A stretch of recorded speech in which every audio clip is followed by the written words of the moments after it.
In this lesson, we're going to learn how to build a simple script that displays cryptocurrency prices for us. So, we're going to build a simple script that would display prices of cryptocurrencies such as Bitcoin, Ethereum, Litecoin, and so on and so forth.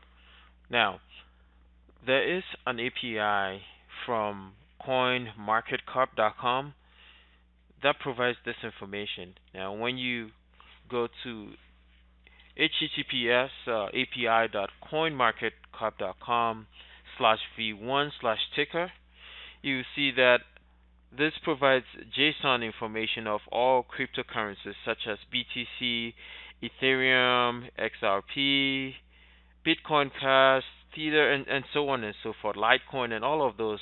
And it provides information such as the symbol, the name of the cryptocurrency, the price in USD, and so on. Right. So what we're going to do here is we're going to build a simple Python script that would grab all of this information and display it in our terminal.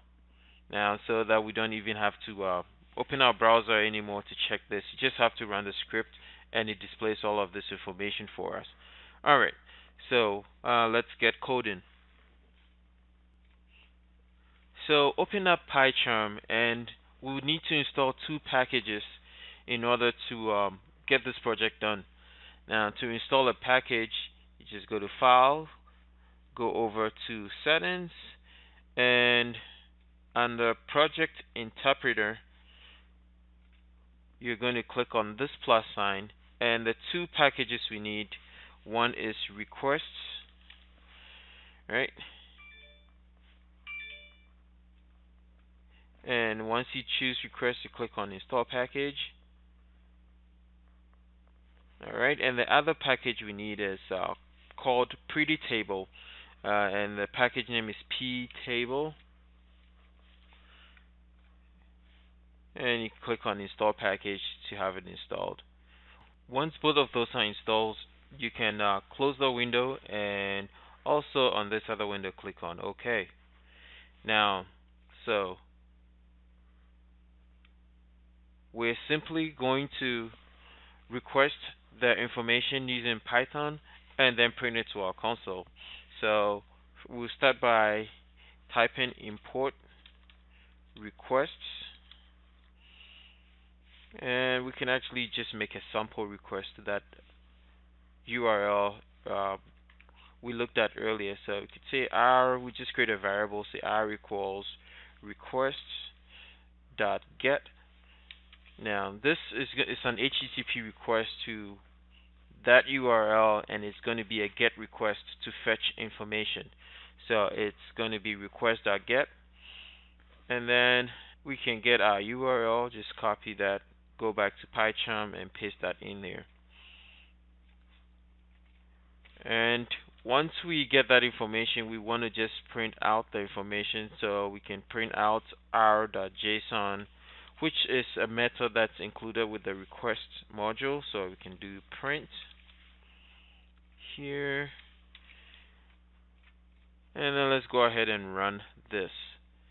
Now, so the same information we saw in our browser, it's now being printed here in our console with Python, and it's here with one line just like that.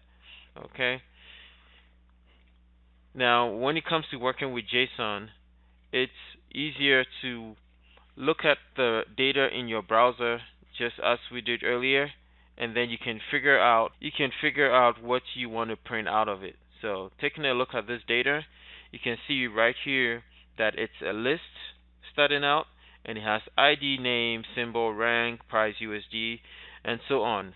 So looking at this data, in this case, I just want the name of the cryptocurrency, the symbol, and what I'm interested in here also is the price in USD.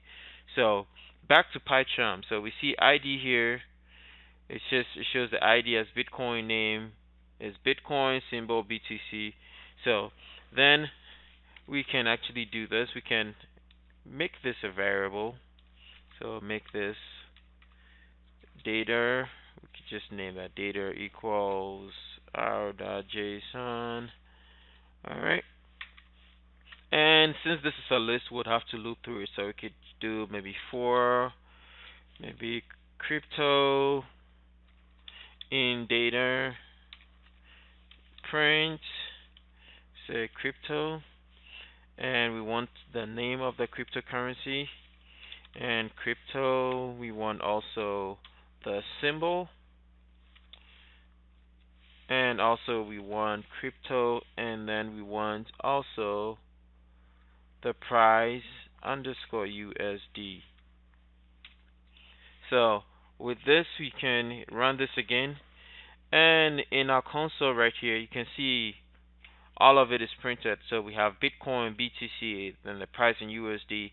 Same with Ethereum, price, the symbol, price in USD, XRP, and all of that. So that we can go a step further and make this prettier than what we have here in the console. So now this is why we installed the ptable module. So we could say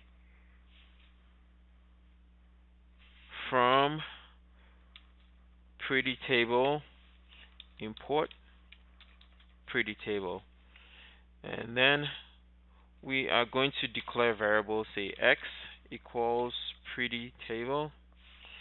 Okay,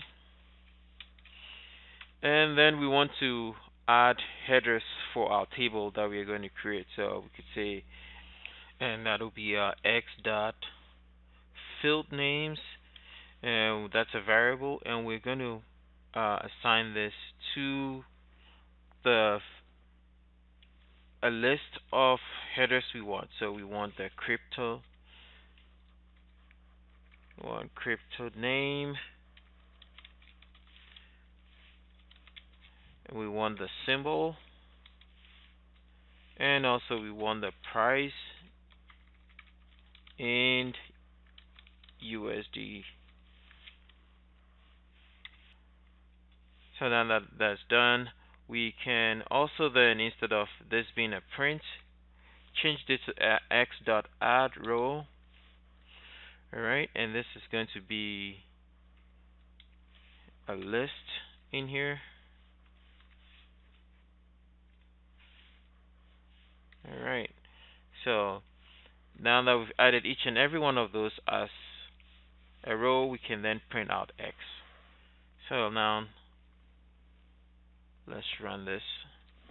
Okay, and when we run this now, so look at the output right here from before, and when we run this, now we have a pretty table like this. Right, so it makes it easier to read, and you can easily see the crypto name, the symbol, and the price in USD. Alright then, thanks so much for watching this video, and stay tuned for the next lesson.